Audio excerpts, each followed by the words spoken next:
So let's start with our motivation. So Pekka doesn't feel well today. He has some shots. And it was reminding me of some years ago when he first came. He had some shots and he was also curled up in a corner, not feeling very well. And the 3 other kitties gathered around him and just sat there with him, offering him some support and some empathy and compassion. So I was thinking the kitties just did that kind of automatically, even though Upeka isn't always the friendliest of guys to them. And so if we take Upeka as an example, or we take the other 3 kitties as an example, if we can extend some support and empathy and compassion to those who may not always be the nicest to us, it can create some connection and bring some benefit to the other person. So rather than block ourselves in by concepts such as, they acted this way to me, therefore I'm going to avoid them, and making everything very concrete, and making those kind of vows that we're never ever going to break, like we'll never talk to that person again, rather than trapping ourselves in that kind of prison, to connect on a more heart level with others who are like us in not wanting suffering and wanting happiness. And then with that as a basis, then we can slowly practice the bodhicitta meditations and generate bodhicitta. But if we make very rigid concepts about people and all sorts of determinations of, I'm going to avoid them forever, or at least indeterminately, then we're actually putting more blocks on our own path for developing bodhicitta, because those kinds of attitudes are not conducive for developing that altruistic intention.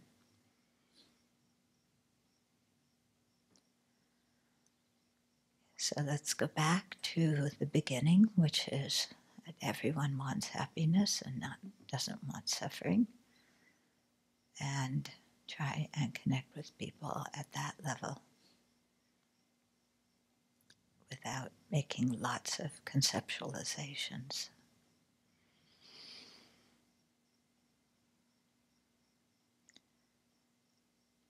So with that mind of bodhicitta, then let's listen to and share the Dharma this evening.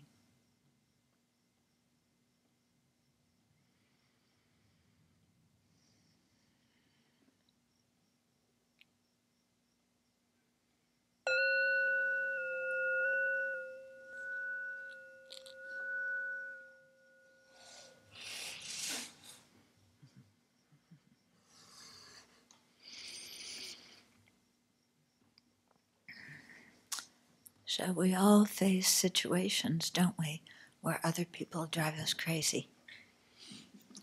Actually, they don't drive us crazy. We drive ourselves crazy. They're just doing what they want. We're the ones who drive ourselves crazy about it. And so it's very tempting in those situations to say, okay, I just can't communicate with that person. It's useless. They don't understand me. And so I'm just going to avoid them indefinitely. Maybe as long as we live. And then sometimes we even use the Dharma to validate that, because we hear about sometimes keeping a physical distance from people and things that spark our afflictions. So then we say, well, that person, whenever I'm around them, I just get so agitated and so angry. So Dharma says to avoid those things that trigger my affliction. So I'm right, I'm just not going to be around that person. Can't stand it. Okay, so, there are situations where we do need to take some distance from people, not because they drive us crazy, but because our minds are uncontrolled about them, around them. Yeah? So the purpose of doing that is to gain some space so we can gain control over our own mind. The purpose of doing that isn't to avoid the other person because they trigger our afflictions. Yeah, because that's looking outward again, isn't it? My afflictions are their fault. Remember I told you when I lived in Italy and I called Lama and begged him to leave, and I said, these people are making me create so much negative karma and sending me to the hell realm. They weren't making me create negative karma. I was doing that all by myself. Yeah. They weren't sending me to the hell realms. I was doing that to myself. Okay? So the purpose of keeping that space is so we can meditate and gain some control of our mind. Otherwise, if we go through our life and every time somebody disturbs our peace, we wall them off, then, we're going to wind up being pretty lonely. Because everybody at some time or another, even without it trying, is going to bug us. And if every time somebody bugs us, we just push them away, then we are, we're going to make ourselves very isolated and very lonely. And if we really want to attain realizations, we're just creating so many hindrances in our own mind. Yeah? Because equanimity is the foundation before we even practice the 7 points of cause and effect training or equalizing and exchanging self for others. So if we can't generate equanimity, then, we're not going to be able to gain any progress on the rest of the bodhicitta meditations. And so who is putting obstacles in our path? Not the other person. Yeah. Okay? So here, it's very helpful to really look and examine how our mind works and how somebody, disturbs our peace. They break one of the rules of our universe. Okay, so we start out with our rules of the universe that we've made up, but we expect life to accord with them. Yeah. Our rules of the universe, like everybody must like me, everybody must do what I want. Yes, and the spatula needs to be put exactly here and nowhere else. Yeah. And so, we start off with our rules of the universe, which are conceptualizations. We expect everybody in the world to know them and agree with them. Yeah.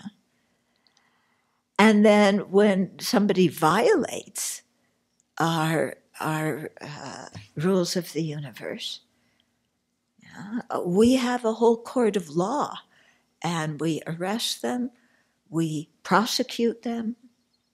You did this. How dare you do that? Don't you know you're not supposed to do that? That's against the law. What law? My law. You broke it. You are going to get punished. How am I going to punish you? Well, maybe I'll say some nasty things to you that hurt your feelings. Maybe I'll criticize you. Or maybe I will deny you the pleasure of my company because you are such a...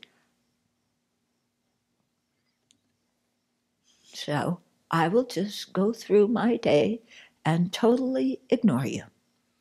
So that works really well when you live in a community, doesn't it? Yeah?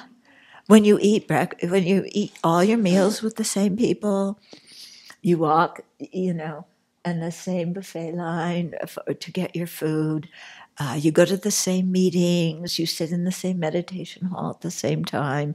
You sit in the same teachings at the same time, But you are not worthy of my attention. But actually, I pay you a lot of attention because it takes a lot of my mental energy to know where you are and if you're looking happy or sad so that I can avoid you. Yeah. So when we say we're going to ignore somebody, we are actually tracking them very closely. Aren't we? Yeah, because you want to make sure that there's no chance that you actually make eye contact with them and smile. Yeah. So you know where they are and what they're looking at all times so that you don't just happen to glance over and then have to go like this. Okay? And, I'm not going to speak to you. We have nothing to say to each other. But I speak to myself a lot about you. Because when we're mad at somebody like that, we talk to ourselves a lot about that person, don't we? So-and-so, they did this, then they said that. Why did they say that? That doesn't make any sense. They're so stupid.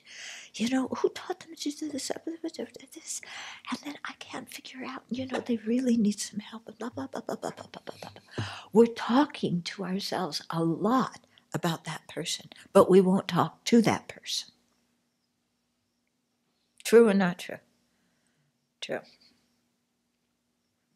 Okay? But I am not speaking to them.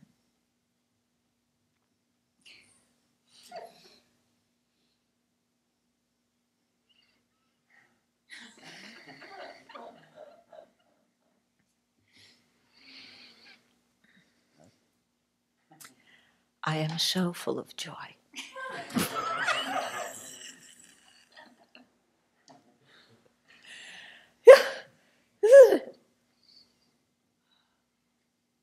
I'm so happy I don't have to speak to that person. My heart is bursting with joy. This must be the wisdom of bliss and emptiness. The bliss of not talking to that person and the emptiness of that person in front of me. Okay. So, this is what we do, isn't it?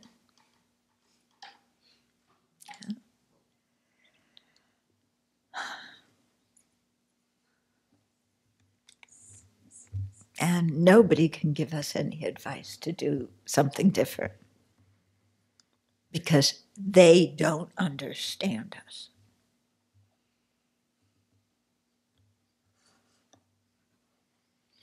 You know how there's certain things that you can say that nobody can question? Like when you don't want to do something, you say, I'm too busy.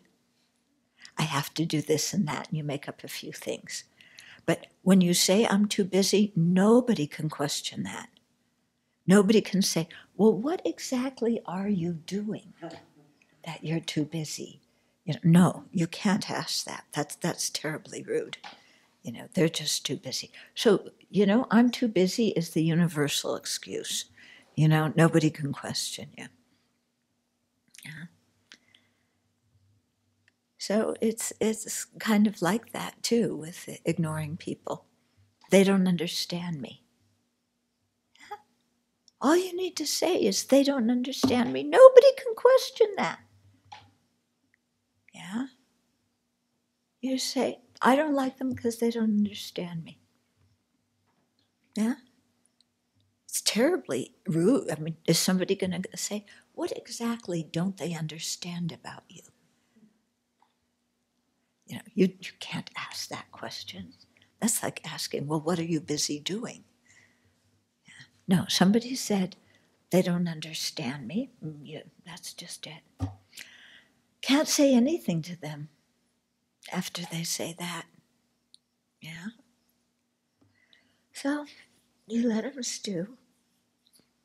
Throw in some tomatoes, some gluten, some bell peppers, some broccoli, and let them stew. What can you do? That sounds like a song. Oh yeah. What can you stew? You just no. What can you do? You just let them stew. Throw in some tomatoes, and what are you? Okay, yeah. So that'll go on the top 10, I'm sure. Okay, but okay, but this is how our mind works, yeah. And then, we say, well, I'm just protecting myself. What in the world are we protecting ourselves from? Yeah. Shantideva says the worst thing somebody else can do to you is take your life. That's the absolute worst, is they can kill you. But they cannot send you to the lower realms for eons. Said the worst they can do is they just end this life. But compared to going to the lower realms for eons, losing this life is nothing. And Shantideva said, we send ourselves to the lower realms. Yeah, our self-centered thought, our self-grasping ignorance, that's what sends us to unfortunate rebirths and much suffering. So who's the real enemy? You do this to me and that to me. Actually, the you we point at should be the self-centered thought. Yeah? Because without the self-centered thought, we would not be taking all the other things so personally. Yeah? Without the self-grasping ignorance, people could shoot lots of arrows, but there's no target. One of a few. This one is, Venerable Tarpa has anxiety because she is trying to protect a non-existent self.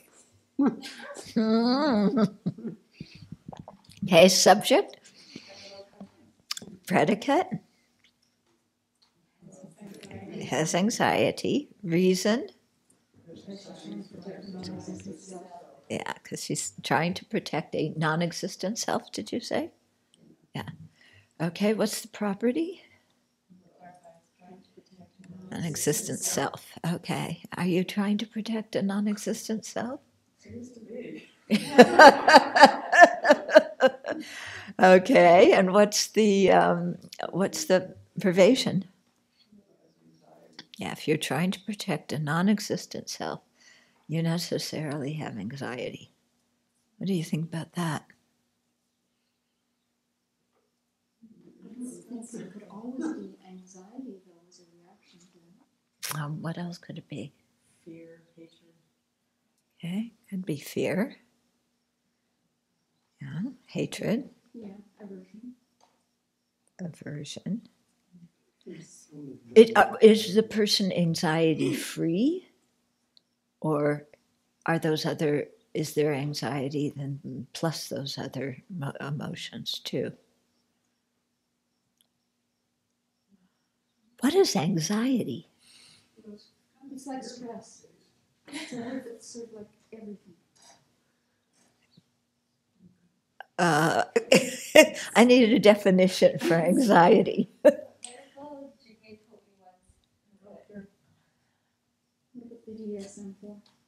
No, Venerable Jigme mentioned that anxiety is related to anger, right? So when I look at myself anyway, often the anxiety is aversion to some future anticipated experience or fear of...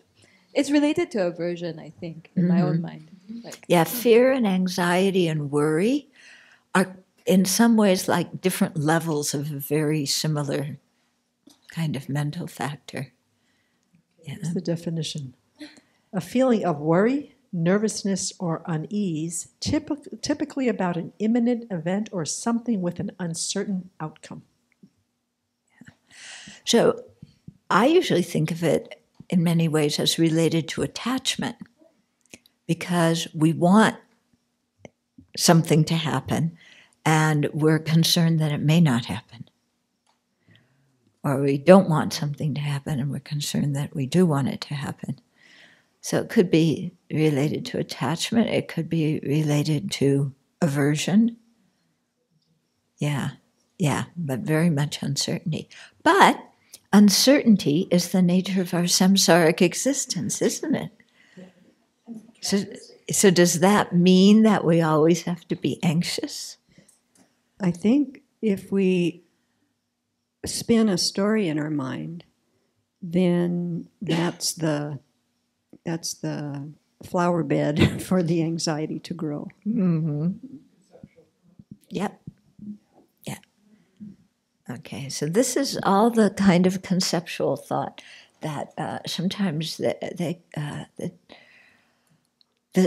Sanskrit term is prapancha, or the Pali is papancha. And sometimes they call it proliferation. I like that term, proliferation, because that's what's happening in our mind. Our mind is spinning and proliferating with thoughts. Yeah. So when they talk about eliminating conceptions, it doesn't mean all conceptions. Yeah. At least because we need some conceptual things to understand emptiness, to generate bodhicitta and so on. But this kind of conception is what really takes us on a wild goose chase. Yeah. Because we're completely in our head making up all sorts of things that we think are 100% true. And then we act based on these false beliefs, and our actions often create more problem for us. For me, I find it's at the end of it is I've solidified something, a concept or an object. Yeah.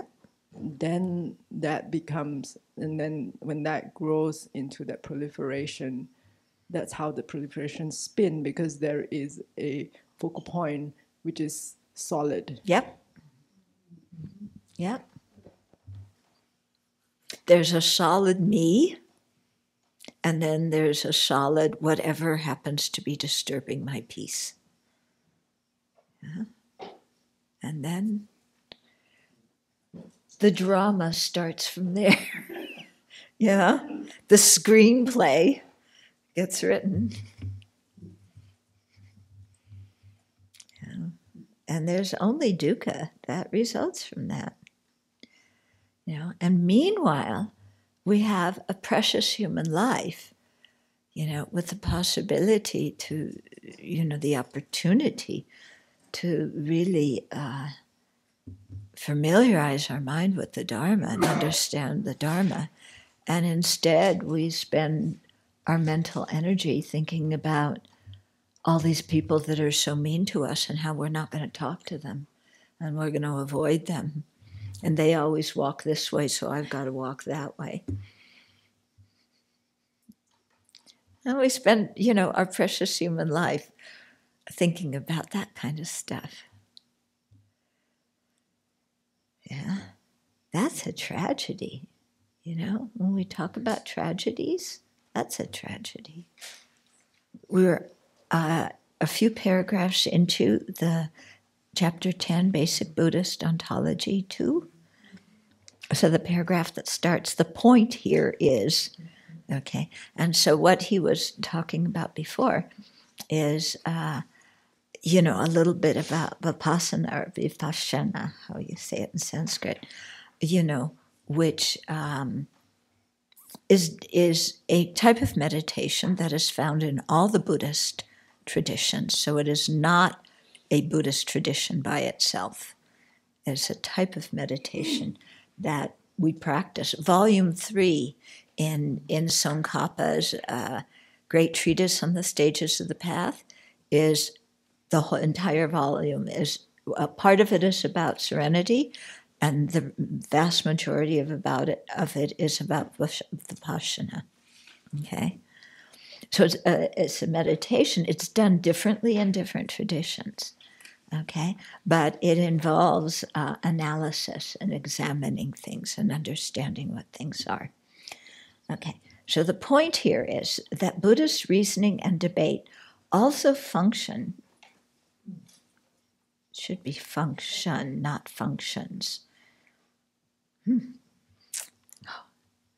Take out my red pen. Also function as a sort of basic vipassana, at least in the Gelugpa order of Tibetan Buddhism, the order that is the source for this explanation of Buddhist epistemology.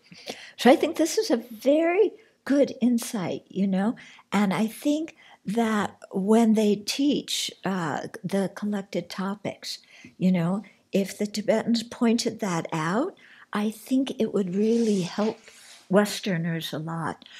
Because I know when I studied this at Nalanda, we just jumped in and studied it, and a lot of people couldn't relate to this whole thing about the division of phenomena and the debate and stuff like that. And so here, if we start to see it as something that can really help you in your meditation, and that's directly pointed out to you, then it becomes much more interesting to study. Because I know for me, some of my classmates were going, oh, we're not so interested.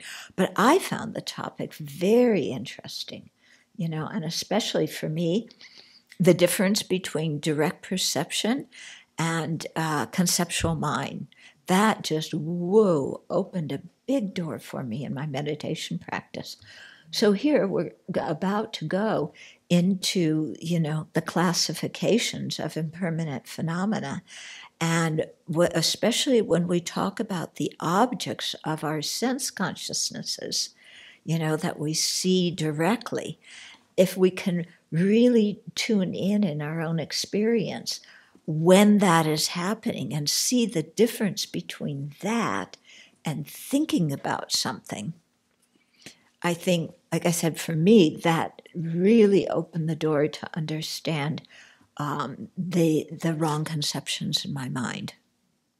Okay? So, of course, the main activities of monks and nuns of all orders are prayers, ritual, and meditation. But beyond these activities, the Gelugpa order is famous for its focus on and skill in reasoning and debate. Practicing a tradition of wisdom development that dates back to the time of the Vedas, a time before the Buddha himself, they emphasize the necessity for mindful observation of appearances and reliance upon one's own development of wisdom, in conjunction with reliance on devotion.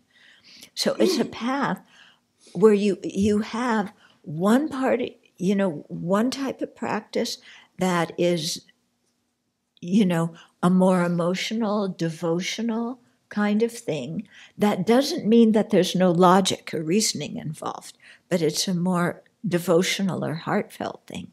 And then another aspect of your practice where you're really like paying attention very clearly to things and discerning what something is and what something isn't. Okay? So here he called it mindful observation of appearances. Yeah, that would be contemporary language that would appeal to people, but it also means having a very astute, analytical mind that is paying attention to, what are the elements of my experience, and how do these elements of my experience relate to each other? There's study of, so I think he's talking about, the Buddhist monastic study of basic ontology is their way of getting students to pay attention to become mindful and to deconstruct appearances. Okay? Before we can deconstruct them, we have to be able to identify them.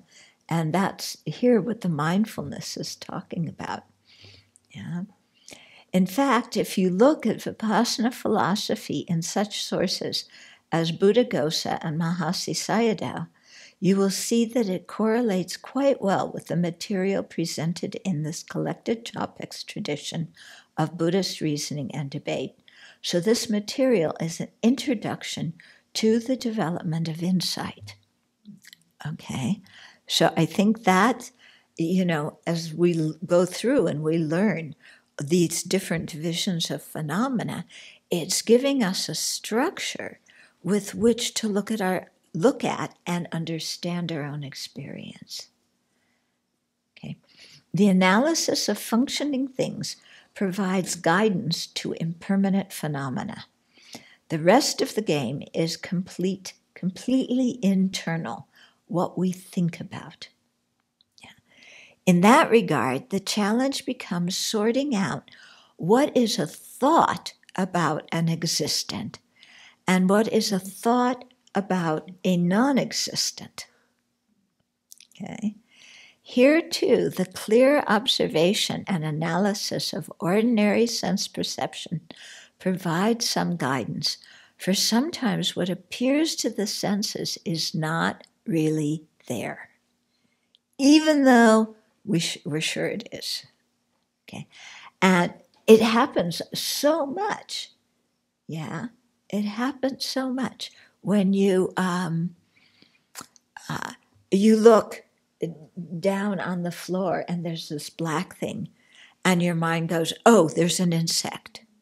Yeah, I better go get one of those things and scoop it up and take it out, and I hope it's not a spider. Yeah, but then you go close to it and you realize it's just some bit of black fuzz. Okay, very good example. That was a wrong consciousness. Yeah, happens all the time, doesn't it? Yeah, you're conversing with people. This is what really blows my mind. You're conversing with people, and then, and then you say something. Or, well, I'll give you one example. When I give Dharma talks about anger, I never say, you shouldn't be angry. I never say that, because it's ridiculous, a ridiculous thing to say. But people will come up to me after the talk and say, you said we shouldn't get angry. And I said, I don't say that. I heard you say you shouldn't get angry. You check the tape. Please, you listen to the recording. I don't say that. Yeah. So often in disagreements, yeah, what a person thinks they hear with their ears, they didn't hear. Yeah. They're thinking it. Yeah, they're thinking it. But it's not what the other person said.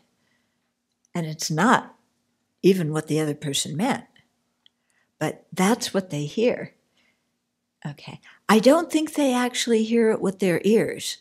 I think that there's so much internal chatter going on that they don't even hear sometimes that it's inattentive perception of what the other person's saying with their ears, because the internal conversation is so strong, of, yeah, oh, this person's rejecting me, they don't understand me, they're bossing me around, this and that, they think I'm totally incompetent, they said they said that I just can't figure it out for myself, they said blah, blah, blah, blah, blah.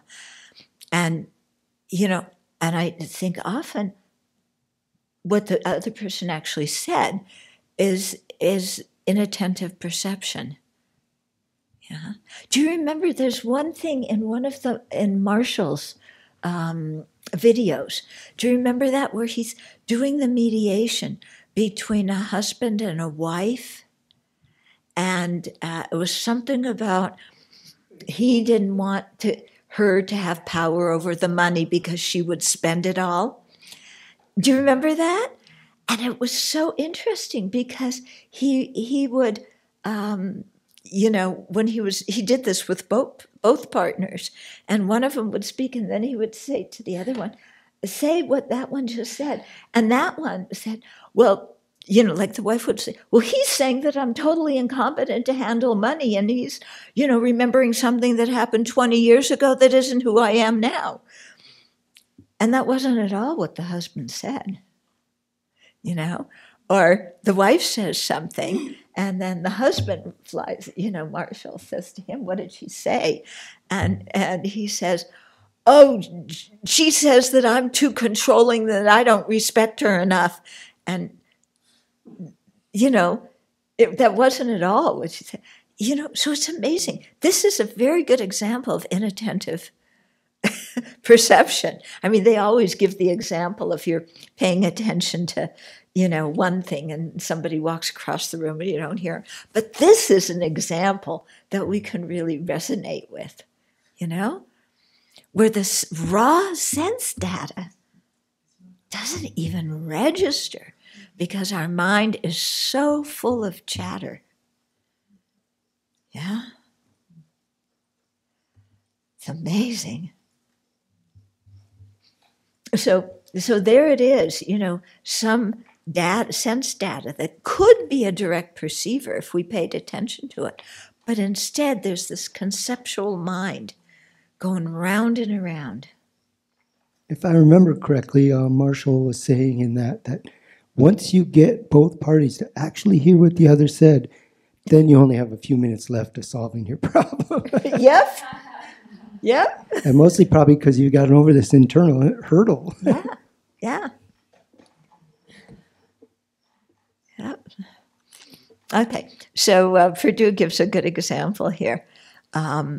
He says, for instance, for me, the odor of fresh cut grass smells like watermelon. It happens every time. Anybody else have that happen? What's this guy talking about? Well, this is his experience. The stock example of a sense misperception in Indian thought is seeing white snow as blue. Okay. We all know that in certain lighting conditions, white snow will appear as blue, and that this is due to the interplay of light and water molecules. It is not due to pigmentation or anything like that.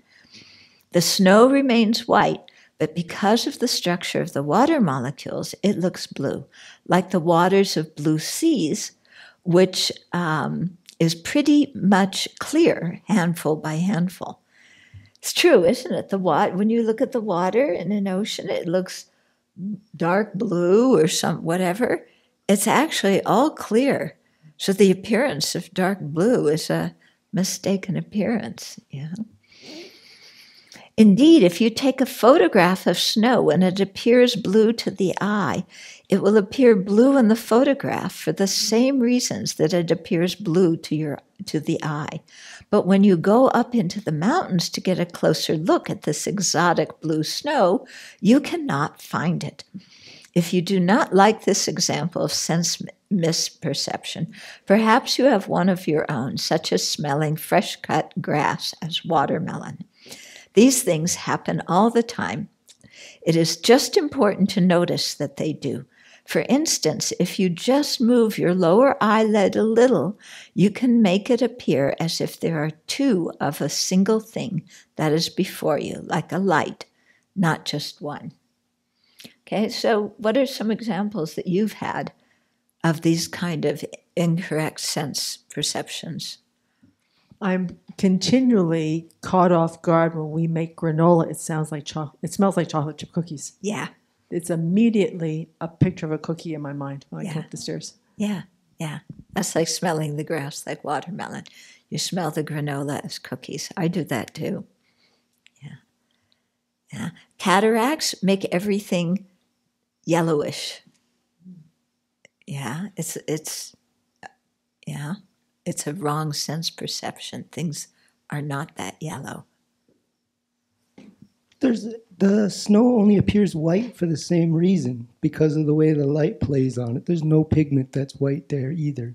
Mm-hmm. So it's kind of a strange example that way, because it appears white to us normally, but it only appears blue or white from the way the light plays. It's clear water. Yeah, I think that's true.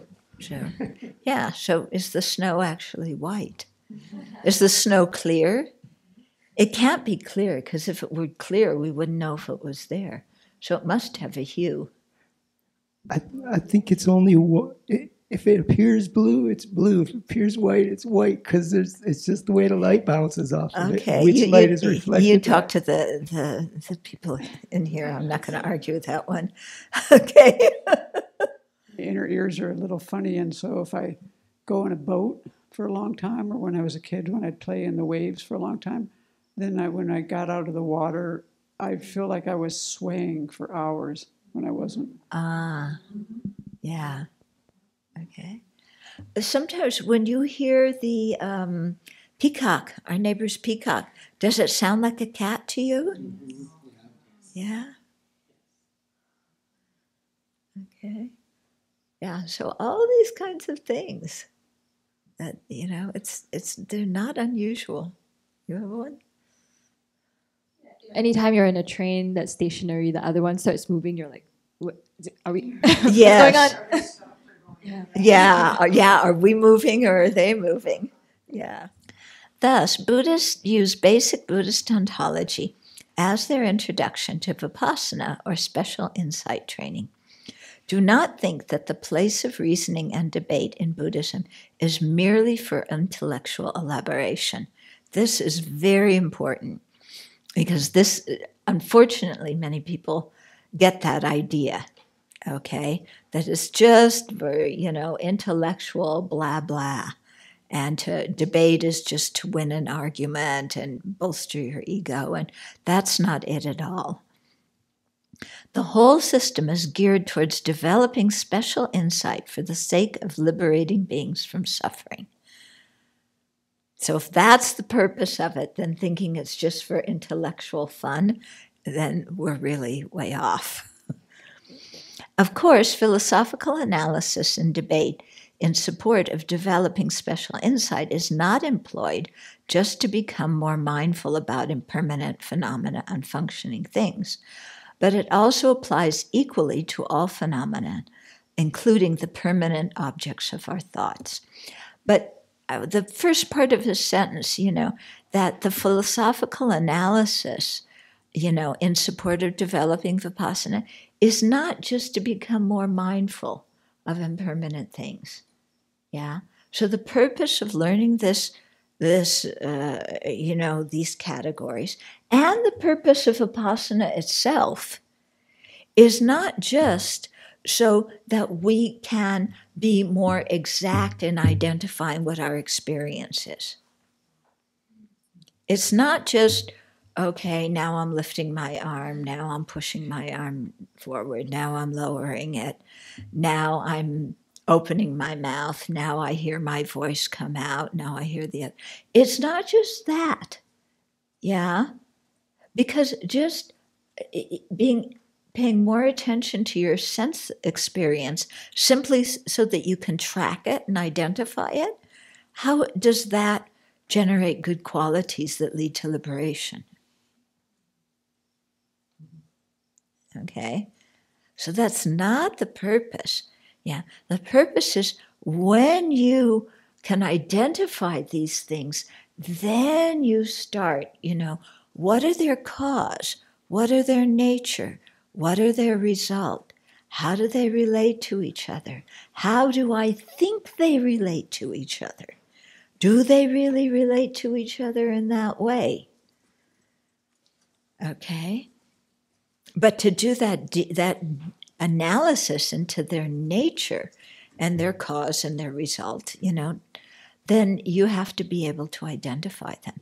So it's not just, like some people think, you be in in the present moment and you just, pay attention to the present moment and take delight in everything. Yeah. Oh, there's the green in the tree. That's beautiful. I feel so happy. Well, that's better than sitting in your room and crying, So yes, that's good. But that's not what mindfulness meditation in a Buddhist context is about. Maybe in a secular context it goes that way, but not in a Buddhist context. Okay. In a Buddhist context is, oh, there are leaves and they're green. But which shade green are they? The light green or the dark green? Depends how the light is on them. And why do I say that's a leaf? What is it that makes it a leaf? Yeah, when it's not green, when it's brown, is it still a leaf? When it falls on the ground, is it still a leaf? When it starts to disintegrate, is it still a leaf? At what point, when it disintegrates, does it stop being a leaf? And what does it become when it's no longer a leaf? Okay, so you start getting into that kind of analysis. Yeah, of the cause, the nature, the result. Yeah, and how those things fit together. Yeah. Where was the leaf before it grew on the tree? Yeah, where was the leaf? Did the leaf exist before it grew on the tree? Yeah. Before it grew, was it an existent phenomena or not? Was it inside where was it before it grew on the tree? Was it inside the roots? Was it inside the trunk? Was it inside the seed? It must have been somewhere because it didn't appear out of nowhere. But where in the world was it before it grew on the tree? Yeah. And here you get into a whole analysis of production, which was what Nagarjuna's first verse in the Karikas is all about. Things not being produced by self, other, both, or causelessly. Yeah. Okay. So this is it's not just paying attention and identifying, but it's looking closely. Yeah. Of course, philosophical analysis, I already read, I'll read it again. Philosophical analysis and debate in support of developing special insight is not employed just to become more mindful about impermanent phenomena and functioning things. It also applies equally to all phenomena, including the permanent objects of our thoughts. Now that's also a good one. Where were my thoughts before I thunk them? Okay. Where was that conceptual appearance before it appeared to my mind? When it stopped appearing to my mind, what happened to it? Did it go somewhere? Did it evaporate into nothingness? What's more, when we are thinking of a non-existent, like a permanent, unitary, independent self, it is also part of the practice of vipassana to notice that. Okay? So when are we thinking of things that exist, and when are we thinking of things that are totally non-existent? Yeah? Like when you said we concretize something. So when are we holding something very, very concrete in our mind? And do we recognize at that moment that we're thinking about a non-existent? Yeah? Try that sometime. When you're really ticked off at somebody, yeah, they're really, really bugging you.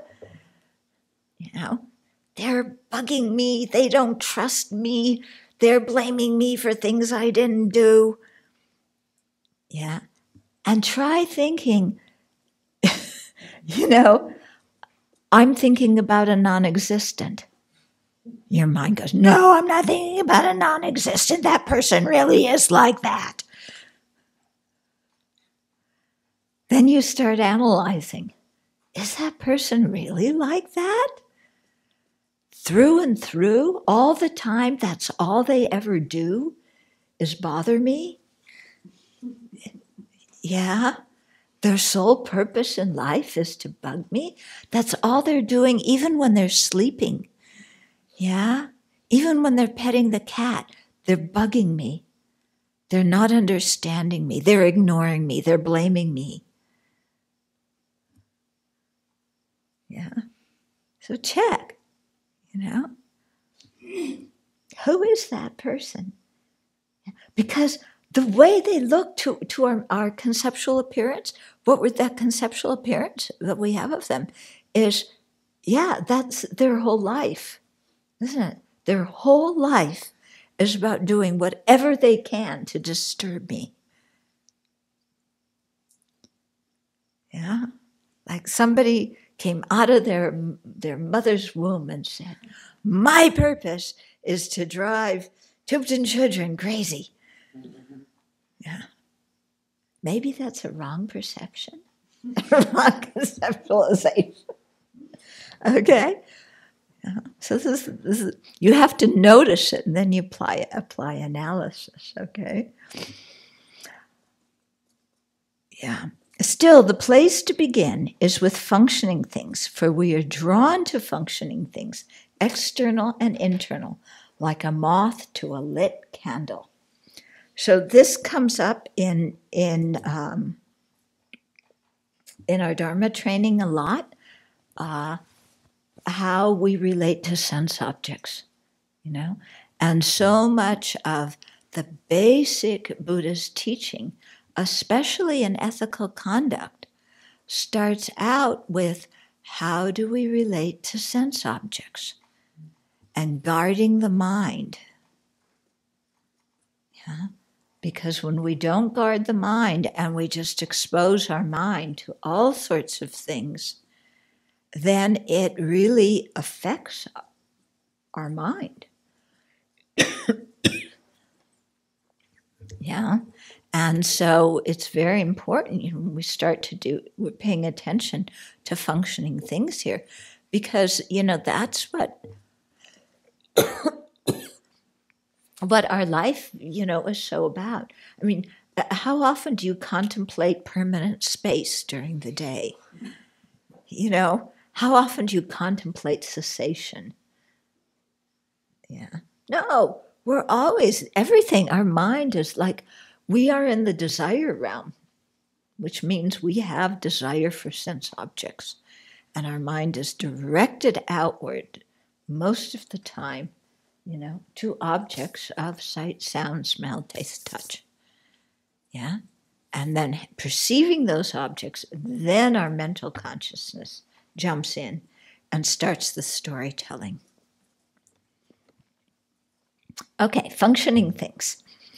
Recall that the predominant way of referring to impermanent phenomena in this tradition is as functioning things. And a functioning thing is defined as that which is able to perform a function. Duh. Okay? Remember that the main function of a functioning thing is to reproduce itself in the next moment, or at least to reproduce what remains of it. I don't think it necessarily reproduces itself. It doesn't reproduce itself, because what exists in moment 2 isn't what existed in moment 1. So the function of functioning things is to produce a result. Okay? So even if the result looks, in moment 2 looks very similar to what existed in moment 1, still moment 1 is the cause of moment 2. And when the candle, so you have a candle, moment 1 of the candle is the cause for moment 2, which is the cause for moment 3. When the candle burns out, okay, then, what's the cause? What does the last moment of the candle become? Probably just smoke, and then that's gone. But actually, it was becoming, we think moment one of the candle produced moment two, but moment one of the candle also, produced smoke and light. Yeah. And heat. Yeah. So it's not just that something reproduces itself. There can be many effects coming off of something. Yeah. The list below provides the basic divisions of functioning things and also serves as the outline for this chapter, including the heading titles and so on, as was done in the last chapter. Without exception, every impermanent phenomena is included into one or the other of these categories, and each of the three divisions is mutually exclusive from the other two. Okay, now the way he divided some of these things, I'll just tell you is, okay, so here, the division of functioning things, okay, so your big title, functioning things. There's three divisions.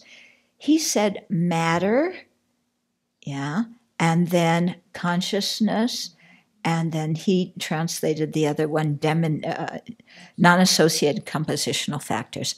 I say abstract composites. Okay. Now, I want to go back to how he translates this, because the first one, matter, usually they say form. And he gets to this, and he says form and matter are synonymous.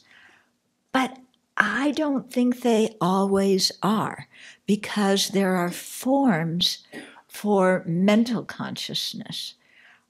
I don't think those go into the form source, but I don't think they go into the form. I'll have to check if they go into this category of form. I don't think so, okay? Because they're forms for mental consciousness. Okay, for example, our precepts. When you take Pratimoksa precepts, you get an imperceptible form. Yeah, it's not atomic in nature, although you don't really know what it is. Yeah, or it forms in a dream. Okay, those are also forms for mental consciousness. Yeah, so form, there's different ways of looking at it, okay?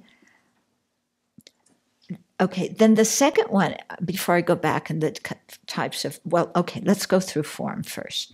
Okay, so there's 5 types. Visible forms, okay, you see with your eyes, sounds with your ears, odors with your nose, tastes with your tongue, and tangible objects, okay? Now, if you look, in sadhanas, when we're making different offerings, sometimes we offer the 8 offerings, sometimes we offer just the 5 sense objects, okay? You may remember, even we did Tara Puja today. Look at the Sanskrit for sound, Shapta. Yeah, that was Omariya Tarva Sapariwari Shapta Pratisahang Soha. Or also odor. Yeah, or odor, the smell, Gende. Okay, taste, Rasha. No, here it's New Day. Yeah. Okay. So those are all types of external matter. Then there's internal matter. Okay, he'll get into it, but external matter means matter that isn't associated with a consciousness, and internal means matter or form that is associated with a consciousness, such as our sense faculties or sense powers. Okay. Then the second type of functioning things are consciousness.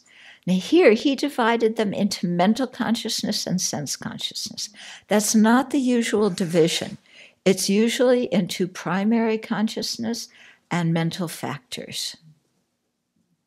Yeah. So the way he divided them here, I don't know if you could even include the mental factors. Yeah. Okay, the usual way is primary consciousnesses and then mental factors. Okay, the primary consciousness is what sees the basic entity of the object, like what kind of, visible thing or, an odor or whatever. And then the mental factors occur at the same time as the primary consciousness and fill it out and enable the consciousness to actually cognize something. So mental factors include feeling, discrimination, contact, attention, intention, okay, lots of things like that. Also, they could include various emotions, various views, various attitudes, okay. Okay, then the third division of functioning things is non-associated compositional factors, okay, or abstract composites. Okay, so here there's two basic divisions. One is abstract composites that are persons, and then abstract composites that are not persons. Okay, within abstract composites that are persons, you have two divisions, common beings and superiors. So a superior, an Arya, is someone who has realized emptiness directly and non-conceptually. And common beings are everybody else. Okay. Then the other abstract composites that are not persons. So this includes time. Okay. What else does it include? Time, words. Yeah, different kinds of non-analytical cessation and what are they? No, let's not put them in there. A democracy would go in there. Okay, things that in order to perceive them, you would have to perceive something else. Length. Okay. Yeah, area. Those would all be abstract composites. Is it like concepts? No, because concepts are known by a conceptual consciousness. It's something that in order to know it, you have to perceive something else. Like in order to know the person, you have to know their body, speech, or mind. So you know the person by knowing a quality about it. So the person is impermanent. It's not, in this sense, it's not just a concept. It's an impermanent phenomena. Okay. The same way time is impermanent. Yeah. But to measure time, we have to measure the change in an object. Okay. Impermanence is another one of these abstract composites. How do we know impermanence? We don't see impermanence, directly. We know it because we can see something changing moment to moment. Okay. So, matter. Matter and form are mutually inclusive. I should have looked this up, but we can check it in Meditation on Emptiness, how he has it. Because I know he talks about the forms for mental consciousness in there. Okay, so matter and form are mutually inclusive. They are different names for the same things. I have some doubt about that. And whatever is one is also the other. Matter is defined as that which is atomically established. So they didn't really have the idea of atoms, the same way we have the, they didn't know, say, neutrons and, there's a nucleus and electrons spinning around it. They just thought of smallest particles. So if we want to use a Western term, we could call them atoms. But if we say atoms, don't think that the ancients understood by the word atom what we understand by that word. Indeed, even in ancient India, they had the ideas of atoms. So, yeah, I don't agree. They had the idea of minute particles that form the basis for all matter, okay? Form is defined as that which is suitable as form, okay? So that definition violates all the rules of how to make a good definition, because the definition should tell you something that you don't know. So it should, it's something, that describes the phenomena.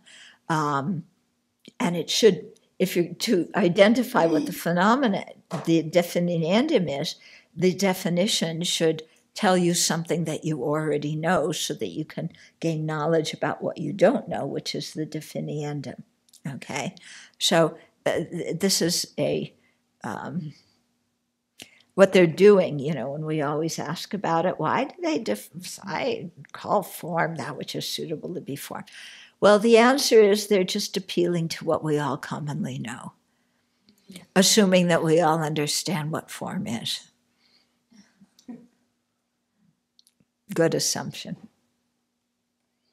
So you said you doubt that matter and form being synonymous. Mm-hmm. So which term would you choose if you were laying this out? They usually say form. When they do the 3 divisions of functioning things, the first one's usually form. Okay, thank you. Okay, it's not usually pimple, matter. The definition is just a gesture towards all this form lying around everywhere. Matter and form are impermanent, disintegrating phenomena produced in dependence on causes and conditions. Matter or form is divided into the 2, external and internal matter. Okay, so external matter is defined as that which is atomically established and is not included within the continuum of a person. Okay? The part about being atomically established limits external matter to matter. The part about not being included within the continuum of a person means that external matter is not appropriated as the body of a person. Examples are the sun and the moon, which presumably are not sentient. The Tibetans have a different idea about that. Okay, external matter is of 5 types: visible forms, sounds, odors, tastes, and tangible objects. These forms serve as fields of activity of the 5 sense consciousnesses. And here they identify the 5 sense consciousnesses according to the sense faculty that they depend on. So eye, ear, nose, tongue, and body consciousnesses. I prefer to say visual, auditory, olfactory, gustatory, and tactile consciousnesses. But that's just my preference. It has the same meaning. Okay? And all these things occupy us endlessly. They are known as objects or sources because they are the objects of sense consciousnesses and the external sources of sense perceptions. Now, the term source, actually, here he's making it sound as if source only refers to the objects. They talk about the 12 sources. 6 of them are the objects. 6 of them are the sense faculties. But the sense faculties actually include the 6 consciousnesses too, because, when we talk about, the faculty of the eye, ear, nose, tongue, body, those are sources. But what is the mental faculty? What is it that connects the mental faculty to a visible form, a sound, a smell, a taste, or a tactile object? Okay? There, the sense faculties are actually the sense consciousnesses. Okay, so when we talk about the mental faculty, included within that are the 6 consciousnesses. So that the 12 sources actually include what is in another formulation called the 18 constituents. Okay, so you'll run across these 2 formulations, the 12 sources, the 18 constituents. All of them, both of them, are divisions of all phenomena, I believe, not just impermanent phenomena. Yeah, I think. This is in volume 2, if somebody wants to look it up. You see, I write things, but I don't have a chance to really study them deeply, so I forget them. Okay. We also find the term source coming up when we study the 12 links of dependent origination. Yeah, the 6th link, I believe, sixth link is contact. 5th link is the sources. Okay? And so there it's applying to the internal matter, the internal sense sources that connect us with the objects. So now to divide external matter, first subset of that is visible forms. So a form source or visible matter is defined as, okay, so like I said, the form source has actually 12 members to it, not just 6, A form source or visible matter is defined as an object apprehended by an eye consciousness. So form sources or visible objects are of 2 types, colors and shapes. The definition of a color is that which is suitable as a hue. Okay?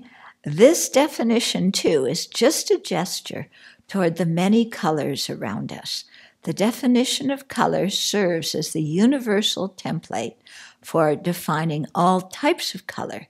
So the definition of yellow is that which is suitable as a yellow hue. That tells you a lot, doesn't it? The definition of red is that which is suitable as a red hue, and so on. Okay, so this would flunk your English class when you're trying to give a definition of something. Colors are divided into primary colors and secondary colors. Primary colors are defined as that which is suitable as a primary hue. Secondary colors are defined as that which is suitable as a secondary hue. Okay. The 12 types of color consist of 4 primary colors and 8 secondary colors. So again, don't talk to your art teacher, don't talk to your science teacher, because they have a different arrangement of these things. But here in this arrangement, primary colors, blue, yellow, red, okay, that's fine, but they add white here. Our science teacher would not add white. Secondary color, cloud. What color is cloud? That gray color or the fluffy white one color? Smoke. Again, there's different colors of smoke, aren't they? Dust. How about the color of pollution? Mist. What color is mist? Okay, illumination. Darkness shadow, and sunlight. Okay, those are secondary colors. Our science teacher would tell us orange, green, and purple. Okay. Indeed, these 8 secondary colors are visible objects, but secondary colors also include combinations of primary colors, such as orange, which is a combination of yellow and red. Okay. If colors are divided into primary colors and secondary colors, then what is color itself? This is interesting. Yeah. Is color a primary color? Is color a secondary color? Color itself is neither of those two. Okay. So you cannot say the color is not a color, but you also cannot say that it is a primary color or that it is a secondary color. Thus, the division is a non-exhaustive one. Exhaustive one means it includes all the possibilities. Non-exhaustive means it doesn't include the possibilities. So all these, the 12 and the 8, don't include all kinds of colors, because color itself is a color, but it's not any of the 4 or any of the 8. Okay? Besides colors, the only other visible objects are shape. A shape is defined as that which is suitable to be shown as a shape. Now, there's a discussion. Can shape also be objects of the tangible consciousness? Because you know how, remember when you were in school and they would put different objects in a bag and you had to feel it and identify it? How do you identify it? Because you know the shape of the object. So can't you feel round? Can't you feel square? Yeah? So I don't know, they put it under visible forms. Yeah, I can understand that. But it seems to me that you can also feel shapes. Anyway, the 8 types of shape are long. Would we usually consider long as a shape? No. Actually, you know, I said long and short and those things were abstract composites. That's what they seem like to me. But here, long as a shape. How is long a shape? Short, high, low. That isn't. Yeah, I wonder if there's another word that we could use instead of shape here, because these things are not shapes as we speak of shape. Square, okay, square. Round, those are shapes. Yeah. We would add triangle, pointed. Yeah. Trapezoid, yeah. Something, huh? Heart-shaped, yeah. Cone. Cone? Cone. Cone, oh yeah, cone shape, yeah. So that might fall under curved. Yeah, but we would also talk about three-dimensional shape. I mean, round wouldn't just be circular, it could be, yeah, global as well. But anyway, this is how they do it. Round, level, and non-level. Okay. It is not clear that this list of 8 types of shape is exhaustive of all shapes. Some say it is, and others say it is not.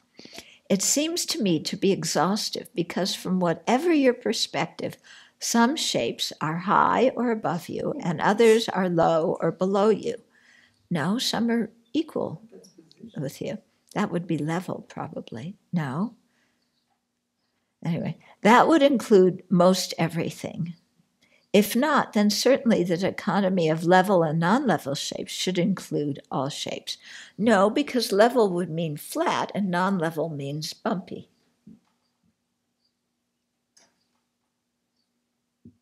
Well, maybe level can include all shapes.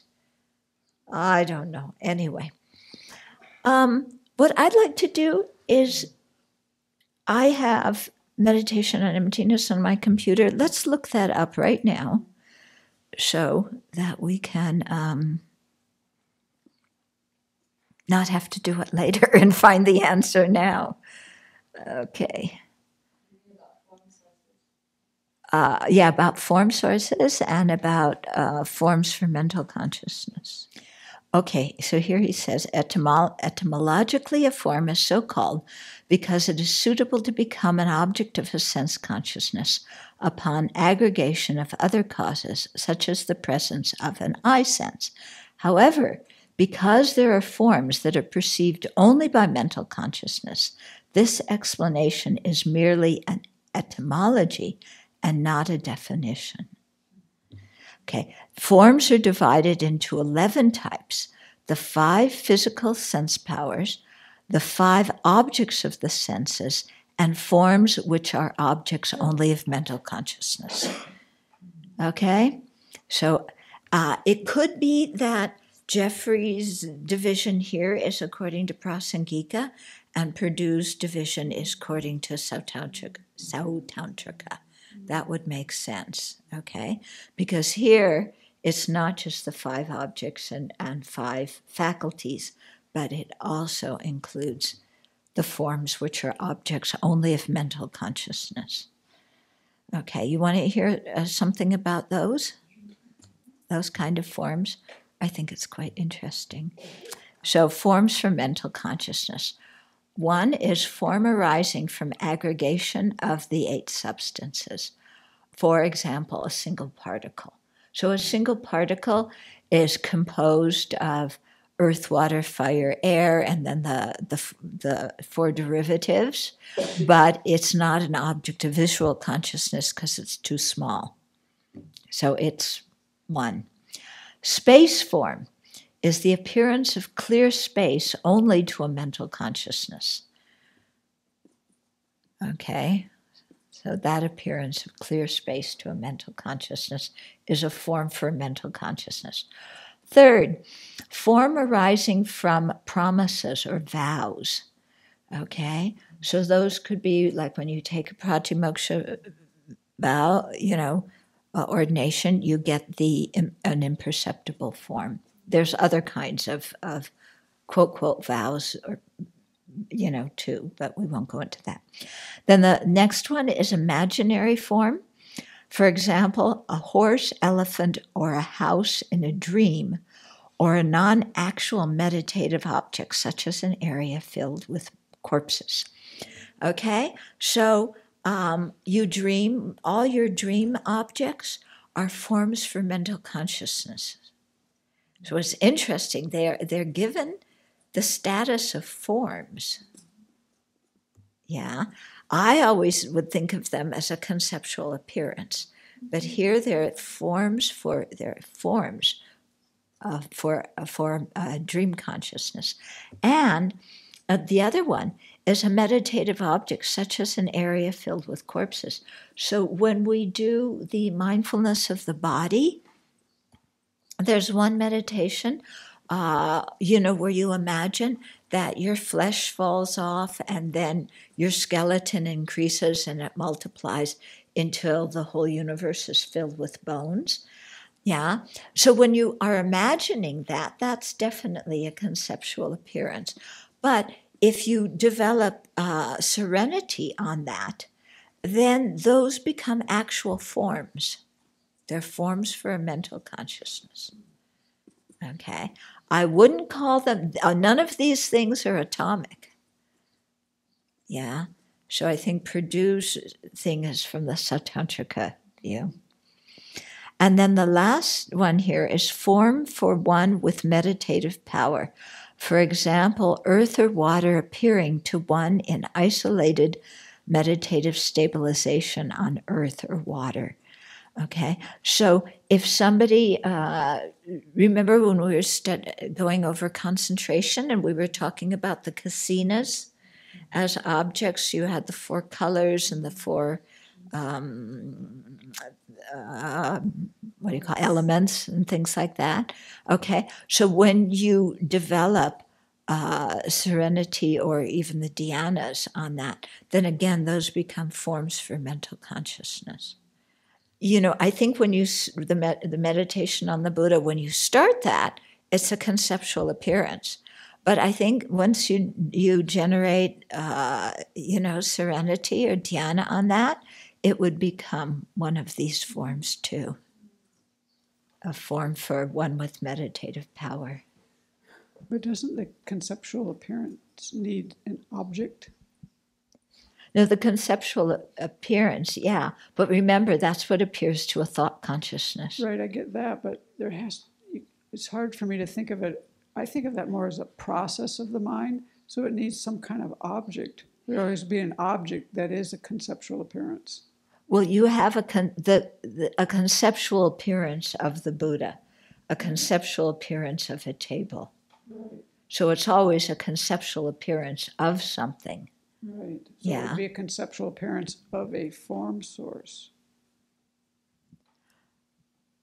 I think you would have to be more, yeah, you could say that, but it would be better to be more specific. I mean, when we're thinking about form sources, then we have a conceptual appearance just of the vague idea of a form source. I guess what I was responding to is like, when you were earlier saying, I always think of those just as conceptual appearances, but they would have to be a conceptual appearance of some type of object. Yeah, that's what I mean. When you're visualizing the Buddha, it's a conceptual appearance of the Buddha. Okay? Yeah, I get that. Yeah. So maybe I'm not understanding I your don't think question. so. Like earlier you said, I always think of these just as conceptual appearances. Think of what? Form sources. Yeah. Or you were saying So some all of these examples.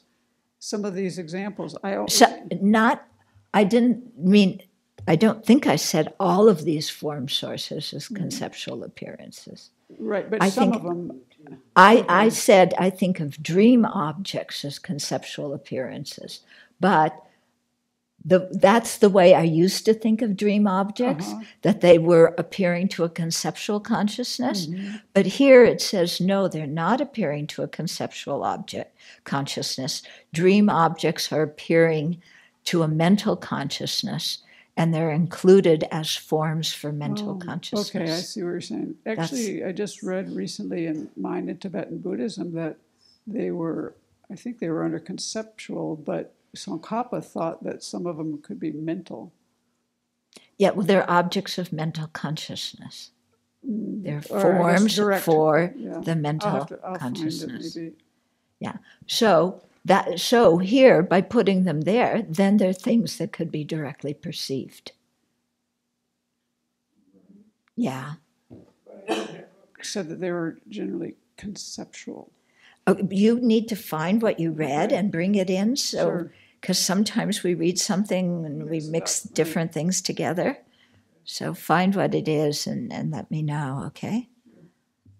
The illusory body that we talked about, I think recently, where at certain level, is that also a form? Yeah, that's a form. It's a form body. Is form for the mental consciousness? That's my guess. That's my guess. Yeah, maybe a form for one with meditative power. Because the illusory body is actually coming out, it's formed by the winds. Yeah. So, but it's the subtle winds. So I would think it would be a form for mental consciousness. I don't think you see those with your eyes. Yeah. I'm not understanding how a dream or a meditation on bones is at first a conceptual appearance, but then if we develop serenity on it, it becomes a form. Because, like with the bones, it's, I think by the power of the mind that has that level of concentration, then these objects become they're not just conceptual appearances. They're actually some kind of form for mental consciousness. I can't tell you more than that because I don't have serenity.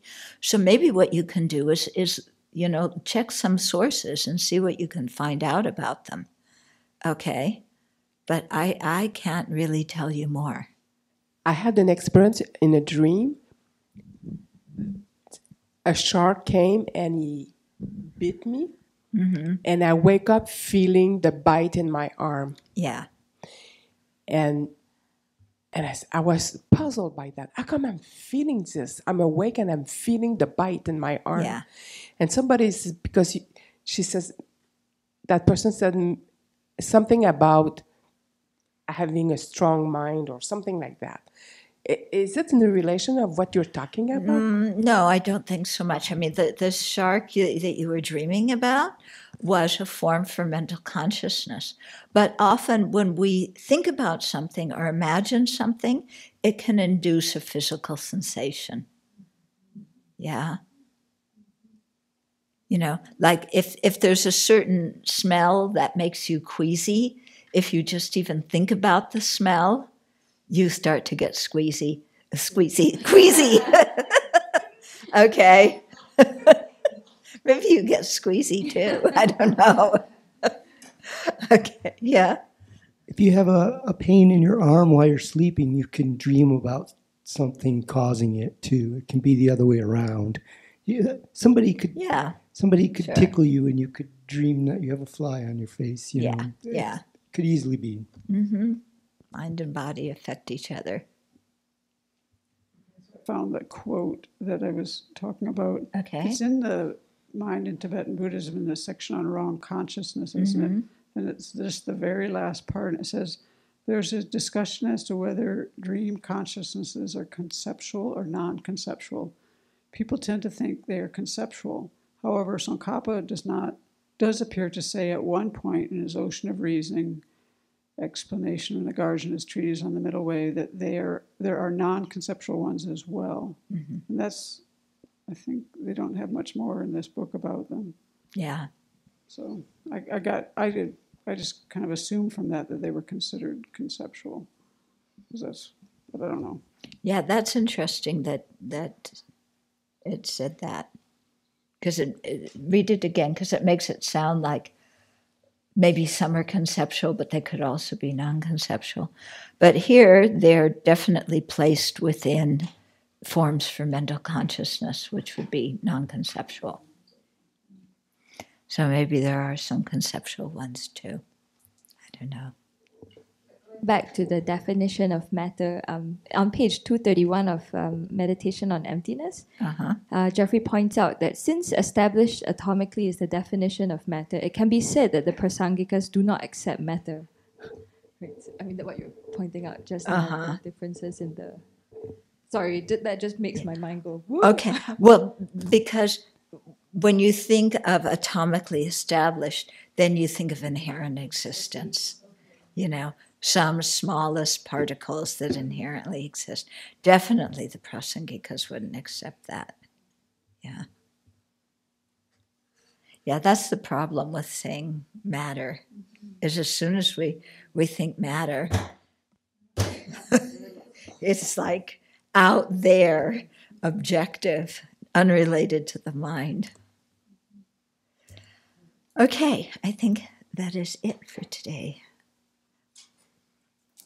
I wanted to share a thought about your teaching last week too, because I wasn't here. You were talking about how the thought that something that is non-existent exists can have many results, right? Yeah. Even though the non-existent thing doesn't exist. Which made me think a lot about how, we live in an age that is so mediatized. Like most of my life revolved around non-existent things before coming here. Like fictional characters, right? I was obsessed with reading and books and thinking about non-existent people who I admired, and your whole life can, you're the Harry Potter fan club person who queues up outside to see the celebrity. Yeah. Or people get thrown in jail for writing fictional books. So, it just made me think about that. Yeah. Yeah, that's true. When, the entertainment is very much, when we're talking about stories anyway, it's, But the effect it produces. yeah, it produces results. Okay, so so try and this week be aware of your senses, and what sense is knowing something, and when are you thinking about it, and what's the difference between that? Okay, and so still you can walk with your do your analysis of walking, and see if there's a difference between going when your foot is on the ground and going when your foot is in the air. Do you know in English what the difference between coming and going is? Okay, going is when you're here, you're talking from the viewpoint of here, and you're going to a place where you aren't yet. Coming is you're at a place and you're talking about something coming to the place where you are. So it's perspective. Yeah. But when you write in English, you have to use go and come appropriately. I'm going to your house. We sometimes say, I'm coming to your house. No, the other person can say, you're coming to my house. But no, I'm going to your house. Yeah, Mrs. Sloan taught me that. Thank you, Mrs. Sloan. She was good. What grade? Yeah. What grade was it? That probably was, what was that, 9th, 10th, something, Or maybe in junior high I learned that. Maybe it was Mrs. Mikowski. I don't know. Mrs. Mikowski taught me how to do outlines. In his book, Debate, he takes the other stance that the list of shapes is not exhaustive. Oh. And he's got paragraphs about it, but Okay. it's the opposite. Yeah. But this is older, and the one we're studying is a newer book, so. Yeah. But it shows you that, we keep thinking about these things. Yeah. And especially since we're from a different culture, trying to figure out how these people are thinking is interesting.